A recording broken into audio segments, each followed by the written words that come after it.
Hey, everybody. For those of you who watch my videos, you know me. For those who don't, I'm Dr. Seth, psychologist.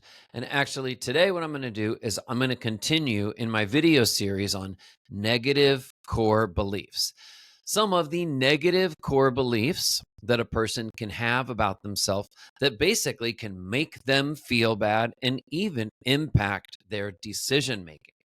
I've spoken already about different core beliefs, but the one I'm going to talk about today is the negative core belief of feeling like a failure even when you haven't failed. Somebody who carries this negative belief around with them, they can feel like a failure because of the smallest little thing. And someone who doesn't struggle with this negative core belief, they might see the same situation. Maybe it's their friend, and their friend tells them how they really feel about how they failed. And their friend is thinking, "What are you talking about? This isn't a failure. This is no big deal. Blow it off," right? Like Taylor Swift would say, shake it off. But the thing is, if you are somebody that lives with this negative core belief, it is deeply embedded and it can feel very intense. In fact, core beliefs are tricky because they can feel like facts. Yeah, it's just a belief, but it can feel like it is 100% true. So, in a nutshell, I really think that core beliefs are just the worst. They are the worst because they are resistant. They are so difficult to change.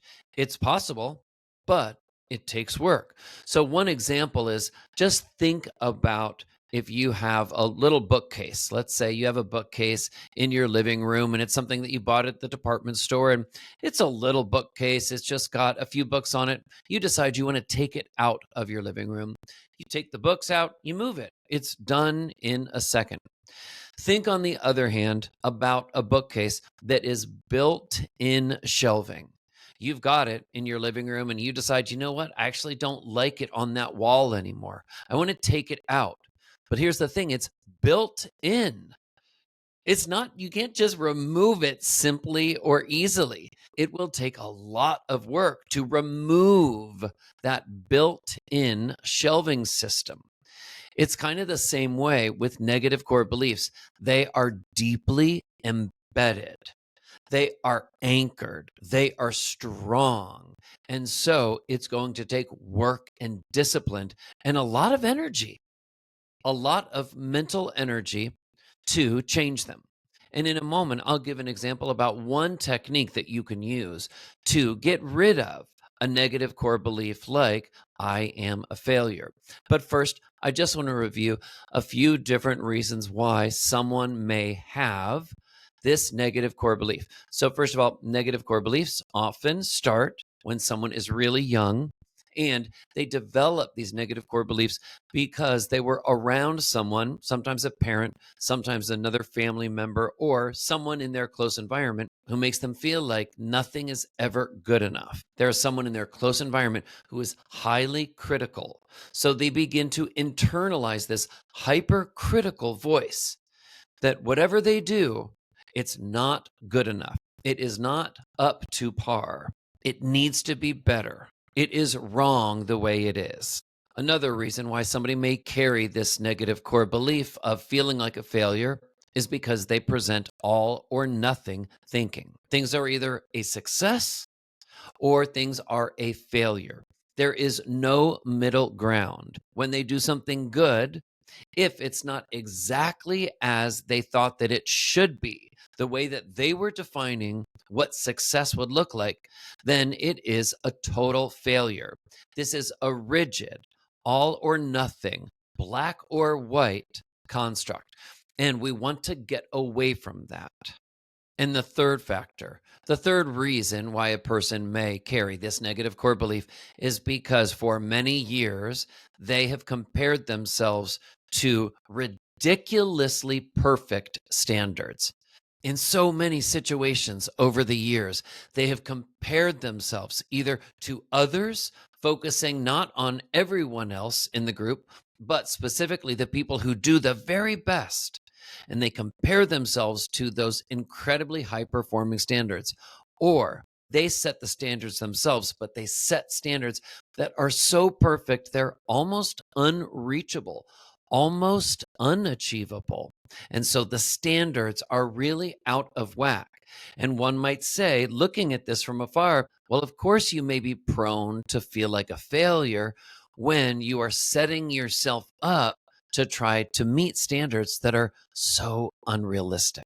In fact, I can share from many years of clinical work that many individuals who are incredibly successful people professionally may actually feel like they are not that successful. Why? Because of the standards that they force on themselves.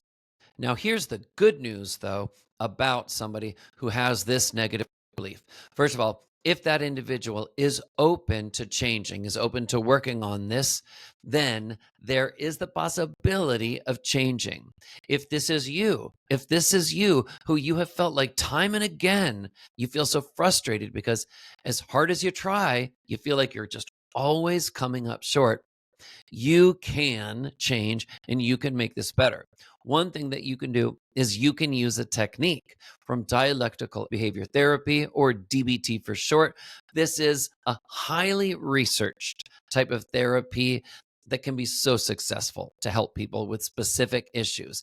And one of the things that you can do is use this DBT technique called opposite action. So here's an example. You interview for a job that you really have your heart set on. You even go for a couple of interviews and you feel like, there's a pretty decent chance that you're going to get it. You probably tell some family members about it. You tell a couple of close friends and you're feeling good. You're so excited. You can feel that adrenaline kind of coursing through your body as you start to fantasize about what that new job will look like. And you start even imagining the commute back and forth so you can picture it until you get the email one day that you didn't get the job. You feel like the wind is knocked out of you and you feel so upset. Here is how the opposite action technique can work. You feel like you failed. This is a negative core belief, and you've been here before. That feeling of I'm a failure. Here I am once again. Okay. This is that negative embedded core belief. You identify the belief. Next, you ask yourself, what is the feeling?